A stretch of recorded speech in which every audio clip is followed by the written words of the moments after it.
बिहार विधानसभा चुनाव 2025 का महासंग्राम जारी है। चुनाव प्रचार के दौरान पूर्व विधायक महबूब आलम पर टूट पड़ी आवाम, नेता को जान बचा के लौटना पड़ा वापस।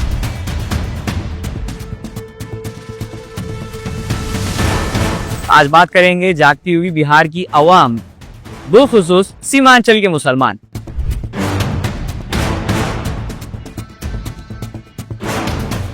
मैं जर्नलिस्ट वजर, आप देख रहे हैं मुस्लिम सियासत। बिहार चुनाव के बीच कटिहार जिले से एक बड़ी सियासी खबर सामने आई है, जो पुरानी सियासी तहजीब और नए सियासी हौसले के बीच की तकरार को दिखाती है। बलरामपुर विधानसभा के चापाखोर गांव में कांग्रेस के एमपी तारिक अनवर और मले के नेता गठबंधन के प्रत्याशी महबूब आलम को जनता के कड़क गुस्से का सामना करना पड़ा। जनता ने इन दोनों को कई सालों का हिसाब आमने सामने खड़े होकर मांगा और जब जवाब नहीं मिला तो उन्हें बेरंग वापस भेज दिया गया। कहानी कुछ यूं है, ये दोनों नेता अपने पारंपरिक वोट बैंक के साथ मुलाकात और चुनावी प्रचार के लिए गांव में आए थे, लेकिन जैसे ही वो अवाम के बीच पहुंचे और विकास के राग छेड़ना चाहते थे तो अवाम की आवाज उनसे तेज निकल गई। गांव वालों ने उनकी एक न सुनी। उनका गुस्सा इस बात पर था कि सालों से कांग्रेस और माले को वोट देते आ रहे हैं, मगर गांव के रास्तों में धूल भी नहीं बदली, तालीम में बेहतरी नहीं आई, बेरोजगारी की मार और तेज हो गई और हर चुनाव के बाद वादे हवा में उड़ गए और हर 5 साल के बाद वही मुद्दे घूम फिर कर गली का चक्कर लगाकर वापस वहीं पर खड़े मिलते हैं। बलरामपुर असेंबली सीट बंगाल से लगती एक महत्वपूर्ण हुदूद इलाके में मानी जाती है, जहां अल्पसंख्यकों की तादाद सबसे ज्यादा मानी जाती है। यहाँ की अवाम ने हर दौर में सेक्युलर सियासत को अपनी हिमायत दी, मगर उन्हें क्या मिला? न पक्की सड़क, न बेहतर स्कूल, न रोजगार, कुछ भी नहीं। और अगर अवाम का हक और इज्जत ही नहीं मिला तो फिर वोट देने का आखिर फायदा क्या बचा? यहाँ पर एक नया सियासी सवाल जन्म लेता है, क्या अब इस क्षेत्र में पुरानी सियासत की जगह एक नई अजीम सोच उभर रही है? ऐसी सियासत जो सिर्फ चुनाव से चुनाव तक ना चले, बल्कि हुकूक के लिए, इज्जत के लिए और जमहूरियत के असलियत के लिए लड़ती नजर आए। ऐसी सियासत जो मजबूर अवाम की नहीं मगर सेल्फ रिस्पेक्ट वाला वोट मांगे।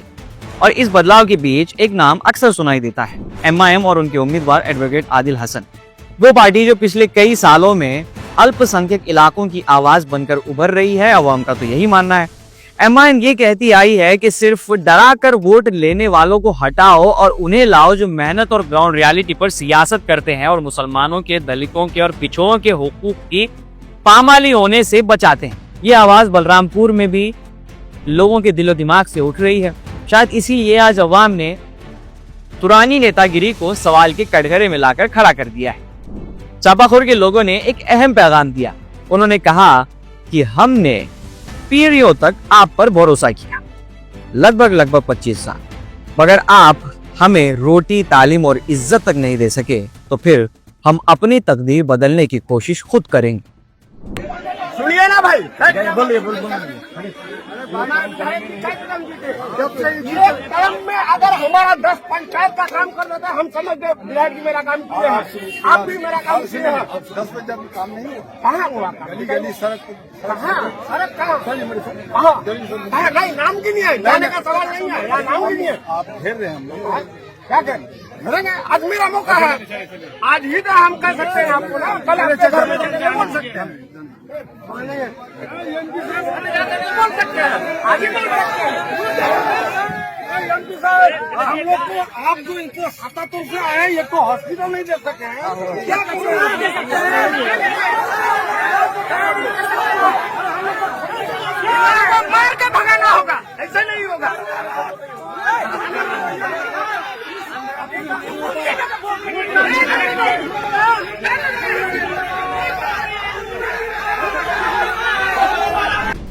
ये अवाम सिर्फ गुस्सा नहीं था, बल्कि बदलाव के लिए तैयार नजर आई।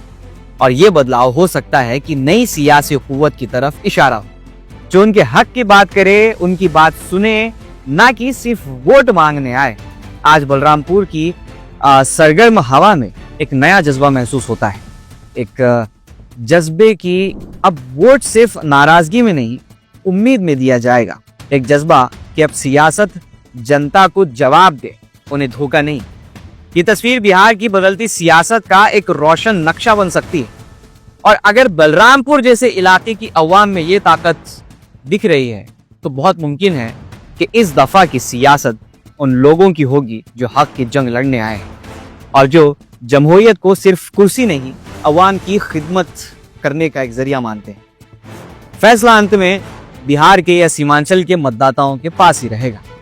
बहुत जल्द पोलिंग डे आने वाला है, मगर उससे पहले तक आप देख लीजिए कि आपके आसपास क्या हालात चल रहे हैं। पुराने समय में किन चेहरों को आपने मौका दिया, उन चेहरों ने आपके लिए क्या किया, कौन से ऐसे मुद्दे हैं जो हर 5 साल में रिपीट हो रहे हैं, उनका हल नहीं निकलता है, महज आपको एक हिंसा बना के इस्तेमाल किया जा रहा है। इन चीजों को समझने परखने के बाद ही अपने जहन में कोई एक नक्शा या एक रोड मैप बनाइए। सीमांचल के मतदाताओं से मेरा सवाल, आप अपनी राय कमेंट सेक्शन में जरूर रखें। वीडियो को शेयर कीजिए ज्यादा से ज्यादा ताकि ये खबर, ये पैगाम और लोगों तक पहुंच सके। बाकी अगर मुस्लिम सियासत को अब तक सब्सक्राइब नहीं किया तो कर लीजिए, अगर फेसबुक पे देख रहे हैं तो फॉलो कर लीजिए। बाकी मिलते हैं अगली वीडियो में, किसी नए मुद्दे पर फिर से बात होगी। मैं जर्नलिस्ट फजर, आप देख रहे हैं मुस्लिम सियासत।